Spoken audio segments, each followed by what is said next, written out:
Hey everybody, I'm Haley Gray. I am the founder here of the Women's Entrepreneur Network. We are having the lipstick debate, or otherwise known as we're talking about building communities online.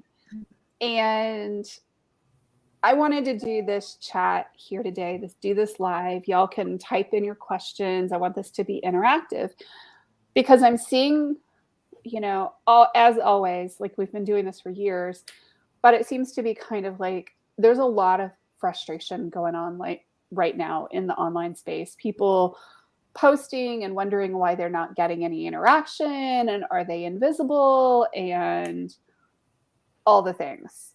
And I wanted to bring some other experts on with me who also do this as a business, and talk about, kind of the why am I invisible online? How do I build a community? How do I build a tribe? All the things. So welcome, Tracy, and welcome, Jasmine. I'd like for each of you to please introduce yourself and kind of tell people what you do and who you are. So Tracy. Okay. Hello, everybody. Tracy Taylor with TNT Marketing. I own this business, and my tagline is where business and social collide. So that's probably one reason that Haley and I and Jasmine are having this conversation. But I work with clients, business owners to help them look positive in their online community. So that's one thing that's going to help with this conversation. Is there how they're doing, how they're interacting, posting videos, engagement, all that kind of thing. So all things social, that would be me, Tracy Taylor with TNT Marketing, where business and social collide. Awesome. Jasmine. And my name is Jasmine Partida, and I have the Simplicity of Socials is the name of my business, and I'm all about simplifying and strategizing your socials. I know a lot of us as solopreneurs, multi-creative entrepreneurs that we are doing our own socials, and so our bandwidth is what it is. So making sure we strategize and leverage our socials to the best of what our resources are is a big part of what I work with my clients on. Awesome. Yeah, and I own Intuitive Biz Solutions. I'm also the founder of Women's Entrepreneur Network. We are a full service digital marketing agency. We work with people on both teaching them how to do social media and also done for you kind of services. And having been around the online community for forever, I feel like I'm older than dirt in online community world. I see some very real challenges. So I'm going to just throw this out there. Why is it that you two think that people and small businesses really, really struggle with getting seen or noticed? Consistency. That is something they're terrified to do. A lot of people that I speak to in the beginning, Haley, they're terrified to post more than once a day. They go, oh my gosh. Or I even have some that say, I can't post more than once a week. So that's way too low. Because even if you have 100 page, let's say you have 1,000 people following your page, maybe only 100 of them will see it. Right. But it's getting them to understand that, because a lot of business owners, Jasmine, you may see this too in strategy, and I feel like you might. And if so, we'll have to have a private conversation about how to help these folks. But here's the thing. They feel like what we're putting out there for them and what we're working with them to get them to do is nothing more than self-promotion, and they're embarrassed about it. So part of it is getting them to say, my business deserves this. My business deserves this branding. I have a thing that I teach people, and it's we brand your business and then we brand you for your business, because what you do out in the community, out in the world, on Facebook, people are going to revert that back to your business. So, oh my gosh, I'm only posting once a week, but I'm mad I'm not getting anything. Well, okay, here you go. Let's talk strategy. But getting over that hump is what's the big thing that I see in the beginning. Once they start seeing it and they love it and they get something out of it, then they don't mind it. I think a lot of it up front is it's not knowing, and they're embarrassed. Yeah, I agree with that. And I think it also goes into the piece of we really want to be authentic when we show up online. And we're supposed to do social media for ourselves to whatever level we do it for ourselves with our friends and our family. We're able to just show up as ourselves and not really think about it. And so we get into our heads too much when we go to post for our business, as opposed to learning how to show up authentically and market authentically, but still show up. And it is a bit of a leap of faith. You know, you're not going to see the results until you put yourself out there, but you're not going to put yourself out there until you see results. And so people do kind of get caught in this catch-22 about it. But that you do have to put yourself out there. And I think in new networks, as far as confidence as well, because a lot of people are so comfortable on Facebook. It's my jam. I could spend all day. I might actually spend all day on Facebook, but putting myself out there on LinkedIn, putting myself out there on TikTok, putting my clients out there on these other social media networks is what really is going to grow your exposure. Yes. Mm-hmm. I love LinkedIn. LinkedIn is my best friend. Yeah, it's different than what it used to be. Absolutely. It is. I love it. Absolutely. And I think sometimes people are afraid they're bothering their audience. Well, I'm worried about bothering people. I don't want to be too much in their face. Okay, but what about people like us that on average, probably the three of us, if not more, are on social platforms 9+ hours a day? They forget about that because they don't realize that that's the reality of stuff. I'm amazed on Saturday. Hey, Kim. I am amazed on Saturday or Sunday whenever my phone sends me the thing that says your screen usage for the week averages however many hours a day. Because I've got 3 computers plus my phone. I'm like, and I'm on this thing this many hours a day. What does that mean? Like, what's my total daily usage? It's ridiculous. So don't be afraid to get out there because there's people like us that spend the majority of our workday on these platforms. You just don't know it. So you're missing the boat by not being on there. But I think also bothering people, I mean, if you have a product or a service, you're solving problems for people. If you're holding back on that, you're holding yourself back from helping people also. I don't care if you're selling pool noodles. You have a need that you are filling. Somebody is a millionaire from that thing. I'm just right. And it's usable for all sorts of things. So being able to create content where you are authentically yourself and you're showing up and you're talking about solutions, and then having, you know, the links and things that the other pieces of content that move people towards sales, that's not pestering anybody. That's helping making sure that people find you that need you. Yes. It is a mind shift. Yes, it's so a mind shift. Jasmine, you said something in that I ask clients all the time. And when they start down the whole rickety-rick of, I don't want to bother, I'm scared to post multiple times a day or multiple times a week, I say, okay, riddle me this. And they say, what solutions does your business provide? And then they start talking. And I said, market that. You just gave me 10 things that your business does that I can now turn that into 40 pieces of content for you. Mm-hmm. That's magical to them. So I tell them, what problems does your business solve? Market that. The second thing I tell them is give me 10 questions, frequently asked questions that clients should be asking you, and then 10 frequently asked questions that are asked to you on a daily basis. Like, what if you put them all together, what are those things that ask? For each of those answers, that's 10 of this, 10 of this, and 10 of this, I can turn that into 40 pieces of content. So if you can answer and give me 30 things, I can quadruple what we're putting out there. And there's the answer for all the days. That doesn't include testimonials. That doesn't include some of the promotional stuff. That's just a basic place to start. Mm-hmm. So if somebody's frustrated, start and do that. And the people will follow you. They want solutions. I love what Jasmine said. Solutions. Yes. I literally just gave that not 10 minutes, 15 minutes now, as homework to the client I just got off the phone of. I'm like, make a list of the 10 top questions you get asked every time somebody walks in your office, and we're going to film videos next week. And what we're going to do is, and this is something that I don't think people understand when you're saying that, is the content no longer has to be 20-minute videos. It gets 1-minute clips, it's 30-second clips. So you can create the volume of content in this kind of really empowering, exciting way right now that we couldn't have done 2 years ago.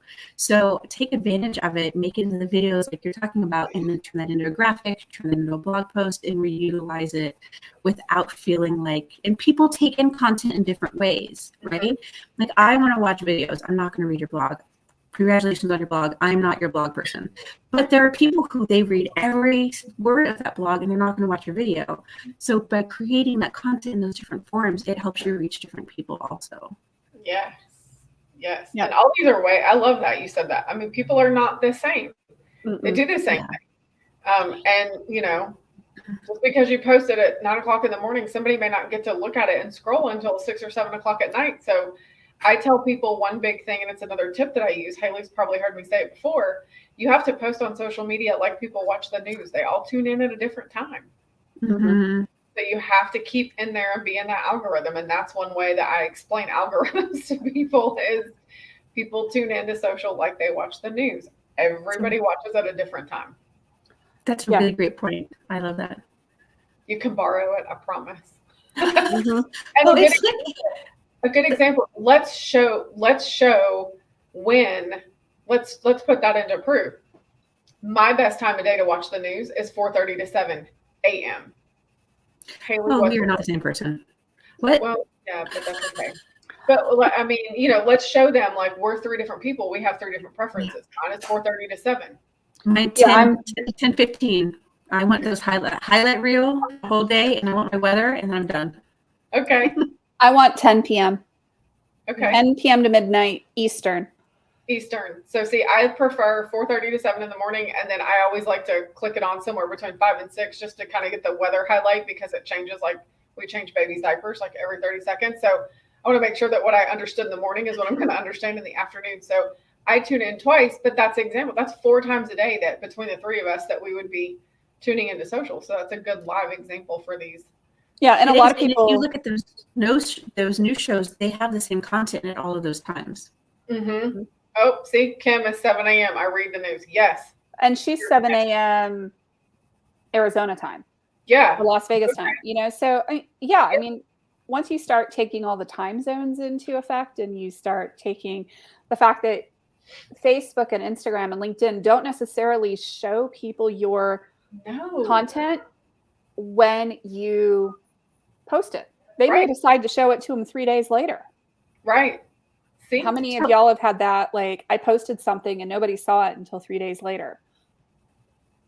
It happens. Well, in different social media sites have different timelines for that. So like TikToks, you'll hear about people's TikTok blowing up. One video blows up like 6 months later. You don't know. No. Until you create it. No, you and don't. That's the same of YouTube as well. People will post a video on YouTube and 6 or 8 months or a year or two later, somebody will discover it because, you know, whatever SEO happened to hit or whatever's going on in the media or something, or some random friend decided to share it on their Facebook page. And then next thing you know, it's blowing up. Yeah. 100%. So I would say the second piece of it, though, if we're going to say that the first piece is out of concern of taking that leap, the second piece is going to that holds people back is just process. How did people create the content in a way that's not sucking hours of time every week? Yeah. And I know every social media manager says prep it, create it ahead, plan ahead. It takes a while to build up to that, I find. I've been starting to suggest to people who create their own social media, start with just planning 1 week. And at the end of that week, plan 2 weeks. And you can reutilize some of what you did this week to help, buff that out a little bit so it's not 100% from scratch. And at the end of 2 weeks, now you're going to create a whole month. And the goal is to get to a quarter where you're building up a quarter of the majority, if not all, of your content at one time. But it's not having that process piece. I think that can get really frustrating as well. I like that, Jasmine. I have 2 things that I do with my clients, and it's probably similar for you as well. One is if they're stressed, then I help provide them with a content calendar for either 7 days, 2 weeks, or a month, and it's just to get them in the habit of 1 post a day. So I just tell them what to post, especially if they're doing it on their own. If I'm doing it, then I run it and I do what I need to do. But the other thing that I have, and it's not for every client, but I have a couple of clients which we actually have social media content documents. So like I have a client right now, I was actually looking at it to see what's the final page count. When she and I started working together, this document was 86 pages. Now it's 140 but it's done into segments. So like we have a table of contents with her free call to action, her free, she does an industry report thing for what she does. And then we have a newsletter promo and all the things that go with it. And we have poll questions that are appropriate to be used, and we break it down. And so I have that. And then once every couple of months, she and I get together and say, okay, this is kind of what we want to post every day, but I have multiple things to choose from.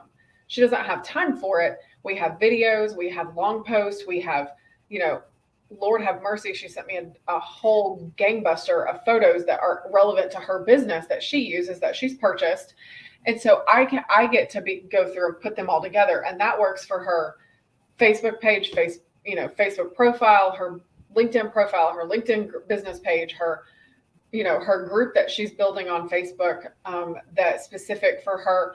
We have tons of things in this document, and then she passes that off, or if somebody's creating that, they can go back and use their own stuff. So that's what we do. Mine varies a little bit by client. I have one package, it's called the 100 post package. And we start with 20 minutes. It's not crazy. This is exactly what you do, right? It starts with them filming, and we strategize what it'll be, but like 20 to 60 minutes of content. And then I put that into Descript. I put that into blogs. I make it into podcast episodes. And it's about 3 months of content. Yeah. But I mean, again, I think that having that system, and the other thing that is getting overwhelmed by all the shiny new apps. I am a sucker for a new app. I say that, and I'm the guiltiest of all. But find something that works for you and stick with it. And like you said, having a document, I hadn't even thought about that with the table of content. That's amazing, because then you can go to the section you need very quickly and find what you need in the moment. And that's huge. Mm-hmm. Especially for somebody who uses tips, like that has a ton of tips for their business to pass out, because they could have 80 tips in 3 pages, and you can go through and do one. So we have this client that I work with, she's got a series, their PAS post, which is what I forget exactly what it's, something agitate and solve, like problem, agitate and solve. That's what they're, it's PAS post. So she has the same post as a long written post, and then she has the same post as a video post.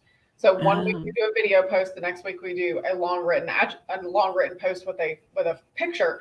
But what we do is I take the list, and it's 10 of them. We're working our way towards 20, but that's a lot of content for her to create and run her business. So as she gets it, I filter them in. So this week we did a long post, and I used number 10 of the written. Next week I'll start over and use number 1 with the video, so that they're the exact same post. Just one is video, one is written. So that way we're going like this, we're doing this on her document, and people will read it. Because again, like you said in the beginning, you're a video person. You may not read a post, but this other person over here might read a post. So we want to catch them, and we don't put them across all platforms at the same time every week. So that gives us a chance to do that. That's pretty cool. Yeah, and you know what? The other piece of that too that I don't think business owners always understand is that when you have repeated content, what that tells people is you are consistent in your message and your offering and who you are also. So it builds a trust factor in a different way with somebody who comes new to your page and starts scrolling. Like, okay, they are for real about this thing. I can see all these different types of content that's all saying the same thing, and it helps build that trust a little quicker as well. I love that you said that, because I have clients all the time that say, I don't want to repeat stuff. Well, then how are we going to function in 2 or 3 years when it's the same? You're the same business, especially if you're a service. Like, oh my heavens. So are you going to be creating me 10 new services every year to promote? Because right now, especially, like, look at an HVAC person, look at a plumber, look at an electrician, look at a home inspector. They can only do so much, and we have to do that. So I always tell them, we have to be creative in how we reuse stuff. We can repurpose content, but we're always going to change out your images so they're not going to look the same. But I love that you said that if we repeat it, it's a trust factor with your audience. And that's something I'm probably going to steal from you, because that's a good way to put it with people. I always tell people I have to repeat and use their content because I can only be creative so many times. But I'm happy to reuse it and use different photos. Well, and people aren't going to remember the same content 6 months later. Let's be real here. I cannot tell you how many people think that they need to create, vast amounts of content year after year after year after year. And then they're like, well, I can never reuse those graphics. And I'm Go like, back in the vault, reuse it. You already paid to create it once. Dude, right? You know, your time, your effort, your energy, your money. Yeah. Why are we not reusing the things that we're doing and re-promoting the things we're doing? And likewise with videos, why do we not re-promote the thing that we already did and reuse it, leverage that thing so that we're not having to create all new content all the time? I love it. We're good at that because we're the last ones that get our own effort. So we're happy to reuse our own content. Absolutely. Yeah, ironically. So fun fact, if they're taking notes on this, if the people that you're going to as the experts reuse their content over and over and over again, because we do not take as much time for ourselves as business owners and our own content as we should, you can certainly reuse some awesome content. High five, repurpose, have a good day. But if you look at any of the top creators, they are all reutilizing that content everywhere all the time. Mm-hmm. And you have many different ways. If you're looking for a sign, this is it. Yeah, right. Ding, ding, ding. If you need it, here you go. Reuse it. I have content in my wheelhouse that I created for myself and my clients, and a lot of them are still my clients from 7 and 8 years ago. And when I'm having a moment or whatever, I will literally go back to the beginning of time and pull content out. Mm-hmm. And I actually look at it and I go, man, there's some good stuff in here. This is so cool. Where did I forget about that? So I think for me as a social media manager and a community manager, I think that rejuvenates me. So I can only imagine if we could get our clients and other business owners to see the value in that, how much they would feel rejuvenated. Mm-hmm. Absolutely. Yeah. Well, yeah. And I think the other thing is everybody feels like they have to create content a certain way. Start with the piece you're most comfortable with. I have some people that they can talk, they have trouble writing it. So I have them start with video. Somebody else might be more comfortable writing because they really want to think through how they're going to say stuff. So they start with a blog article and then I have them film it. So start where you're comfortable, but still take that leap of faith to create those other styles and types of content as well. Well, and there's also tools that will help you do that too, right? Yeah. Because if you record a video, you can run it through otter.ai or any of those other tools that will do a transcription for you and transcribe it. Mm-hmm. Oh, you suck at writing? Run it through otter.ai. You don't want to do any copy editing?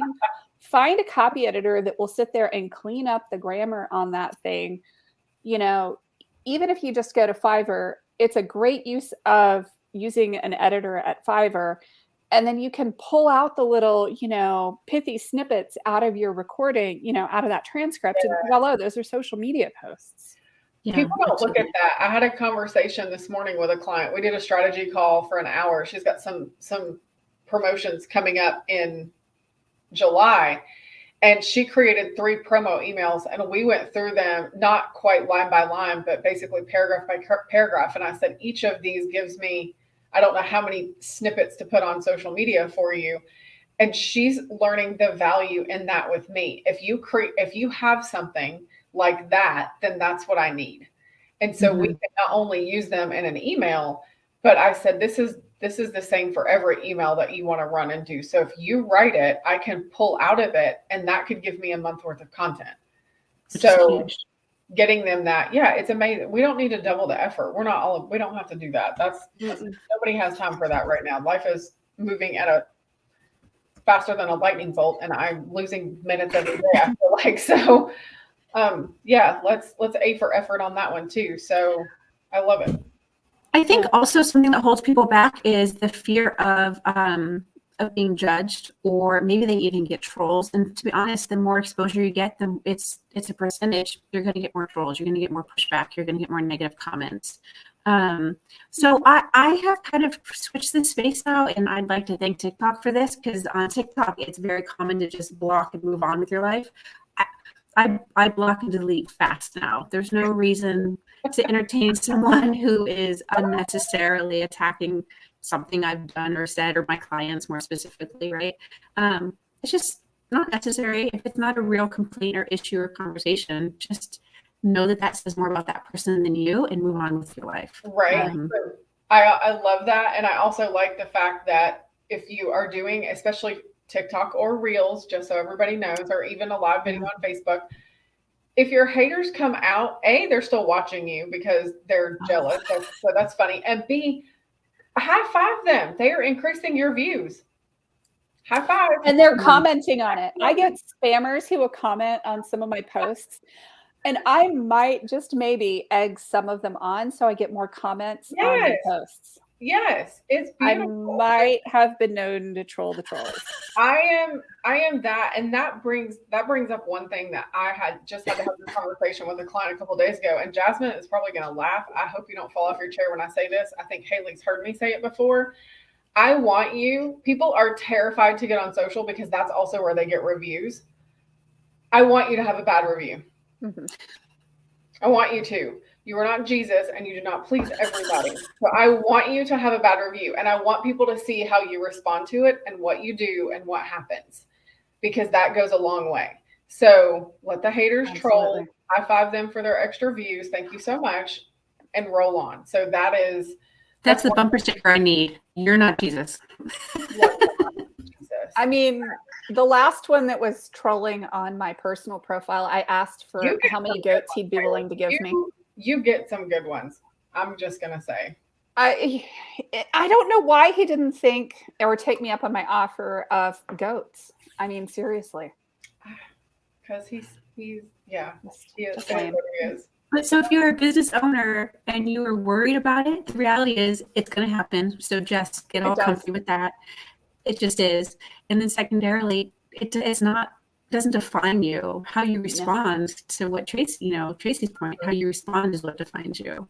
Yeah. So just know, and I actually did a video on this about how before you really decide to expand yourself on social media, sit down and really think about the value base of your business and your why of being on social, and understand like for me, integrity, compassion. Like I've got a couple of things that I know I will respond in those tones to people. Mm-hmm. And if they're just off the rails, then I just delete, block. And I'm done. I will say I've gotten a couple of really good haters on Amazon too. Somebody wrote a really bizarre review of one of my books, and I posted it on Facebook. And I'll say I got a bunch of extra sales because I was celebrating the haters.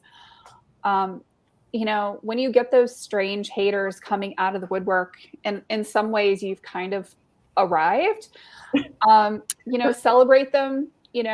I'm not saying be mean to them in any way, but celebrate the fact that they're there and bury the review. Go for it. You're not wrong. You arrived. Absolutely. If you weren't being noticed, if you weren't interesting, people wouldn't have anything to say at all. Exactly. I think it's awesome when that happens. Mm-hmm. Crazy. Are there other things, Haley, that you were saying that you see in the community that people are really struggling with their social media? One of the things I see in particular that's actually, it's something where people actually slice themselves quite a bit, with their own knife. And what I see is people posting and then they don't get the reaction that they were hoping for because maybe people don't know who they are or whatever happened. Maybe they've just not interacted with other people enough. And then they, get into the place where they cannot,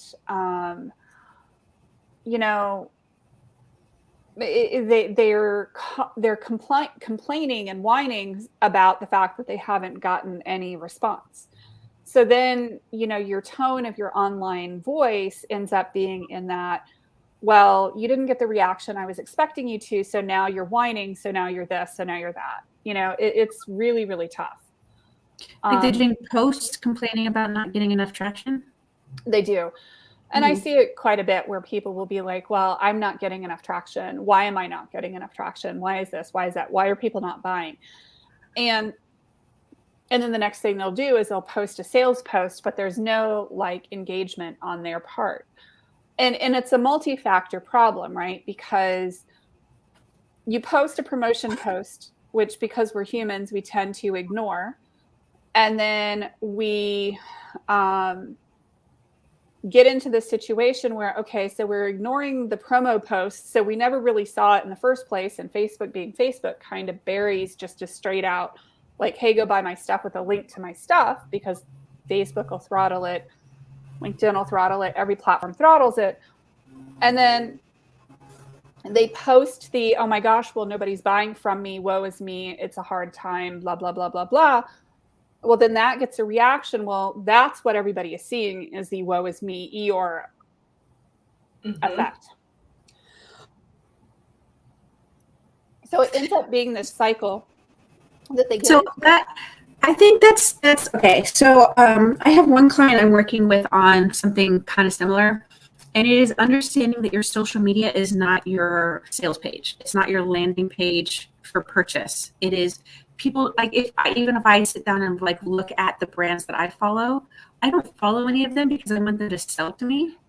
I mean, I just don't. That's not why we follow anybody on social media. We follow them because we want maybe the specials or the behind the scenes, or they've got tips, or they've got, I don't know, there's like Wendy's and Burger King are like on it right now with their social media. Washington Post incidentally just handed their TikTok off to like 6 people, and it is on fire for the record. Almost no news on it. It's entertaining though. So you follow because of the content and the interest and the connection. You don't follow to buy. So if you're using your social media as only where you're selling and not connecting, it's not going to work, because that's not why people are there. They're there to connect with you. The sale is then when they go, oh, I'm ready for this thing, or oh, I'm ready to try buying this thing, that you're the first person I think of because they've connected to you. It's a different way of looking at it. Right. I always say too, and going along with what that says, Jasmine, just icing on the cake, it's build the relationships. If you're building relationships via social, everything else for your business is going to come after it. You're going to be created as what you want to be known. You're going to build your trust, your and even some old terminology that and it goes along with networking, but it also goes along with social, is visibility, credibility, and profitability. And that's how you're building on social. So if you do that and you think of that, you're working that curve. And when you get there, you are the go-to. I had a meeting today, and when I left, I wasn't 5 minutes down the road, and she called me and said, oh my gosh, I forgot to ask you, do you know such and such? And I said, no, actually I don't. Okay, cool. Well, this is why I think you two should meet. Would you mind an email introduction? No, I think it'd be fabulous. So yes, please go ahead and do it. You have to do that with people. And part of social is that visibility. And then doing the things with people that we know and things that we're doing right now, that's your credibility. And then of course it leads to the profitability, where they call you and say, oh my gosh, you're who I'm going to go to for this, and I don't need anything. How much is it, and how do I give you money? That's what you want to do. Yeah, and if you're doing like online e-commerce and you're posting stuff, that's a whole other ball game where you're trying to generate traffic. So you have to have the number of followers, you have to have the amount of traffic coming to your website. You have to have all of these things happening in order to get the people to actually click to your website, to get them to be willing to buy from you, or, to message you in the first place. And if you have a buying process that is less than seamless, the more friction in your buying process, the more you're going to have to really work to overcome that. Yep. Yeah, but that's also a strategic thing. I see people that have product-based that are really focusing on Facebook, and maybe they need to be focusing on Pinterest to really drive traffic. So some of that is a strategy piece as well, I think. Yeah, very true. Absolutely. Very true. I love it. Yeah. And Facebook is not where I would really try to concentrate for a pure product-based business. Facebook only for interacting with people and driving the occasional sale and for some credibility. But if I was trying to drive product sales, I'd be looking at probably Instagram and Pinterest all day long. Right. Yeah. Pinterest is a misrepresented and misunderstood ballgame. Very similar for what I see as for even when you talk about that, like those platforms are very, very good for things, but they're misunderstood because I tell people all the time, if you are B2B and you're not on LinkedIn, you are missing a golden nugget and a whole lot of money. So they go, oh my gosh, are you serious? Yes. Look at the demographics.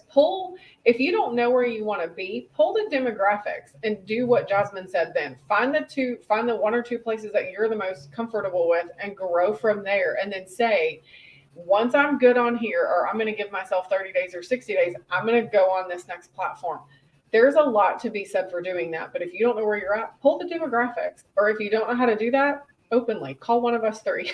We'll help you. We will help you run through demographics and figure out, is this platform a waste of your time? Not everybody needs to be on every platform. Everybody does, however, need to be social. And there is a misconception there. So what I find is I've gotten pushback, and so I just want to address it because I 100% agree with you that you need to go where your people are. But I always get the response of, well, everybody is on multiple channels. I can find my people anywhere. Okay, where are they most engaged? Where are they most engaged? So for Pinterest, that's a warm audience of people who are ready to buy or craft. So if you've got something in those areas, that's your space. LinkedIn, that's people who are ready to do business. They're ready to connect and actually close the deal. That's going to be LinkedIn. So it's not just where they are, but where they're the most engaged. And then you need to go where they are and connect with them. Yeah, and that's the reason that every social media manager does 30-day challenges for our clients and for our followers, is because when you commit to 30 days, it changes how you see that platform. It helps you really learn, dig in a little deeper, and just be so much stronger in that space. So I second doing a 30-day challenge for yourself on the platform that you choose to focus on.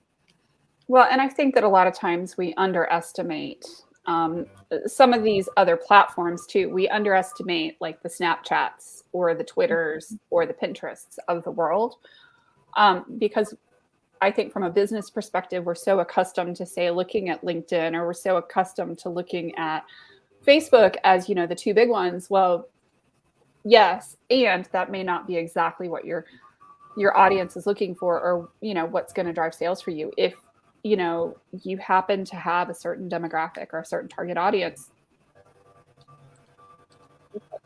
or Pinterest, or you really have to try them out and see where people absolutely are you. Yeah, I love it. Just do it. That was what I tell. Cool. Like Nike, just do it. Just do the things, right? Do it. Like, literally, be like Nike. Just do it. Yep. Absolutely. Michael Jordan get to where he was. Shaquille O'Neal, and by the way, I love me some Shaq. Shaq didn't get to where he was by doing nothing. Kobe didn't get to where he was by doing nothing.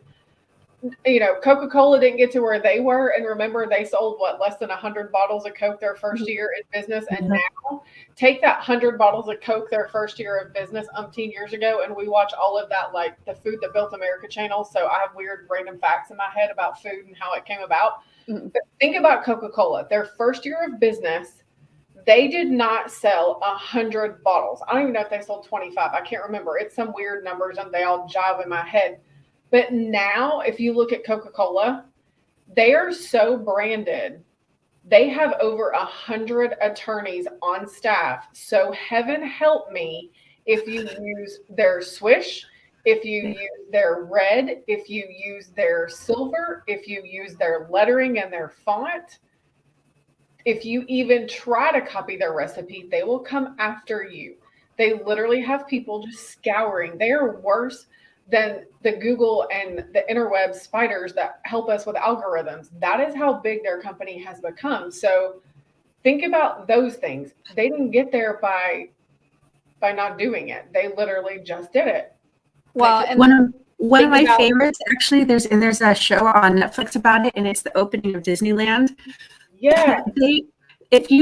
Go look up this episode of the launch of Disneyland. The first day, like the couple days before, they literally put an ad in the paper and said, we need trees. And they went and pulled palm trees and stuff out of people's yards around LA in order to plant trees. And the day that it opened, they were talking about how the women's high heels kept sinking into the concrete because it wasn't dry yet. I mean, you don't have to have a perfect launch. You don't have to do it perfectly. You just have to have that focus. You have to have those values that you're based in, and you have to be willing to get up every day and do it. Just freaking do it. And show up the way you mean to keep showing up. I mean, do it scared. Like, we don't get to where we're at. I am not, for the longest time, I wasn't a fan of video. And, over the course, like, we do video stuff, and then we do Facebook Lives, and then we do, and now I told my husband the other day, I said, here's my dilemma with video, and I'm going to be completely transparent on this live with you, especially the three of you, not to mention the 70-some thousand members we have in this group. I want people to do video. I want to do more video. I feel like to do video, I need to be 100% all put together. I have to get rid of that in and of myself. But doing this with you guys now, I'm like, oh crap, my husband's going to be gone to a thing tonight.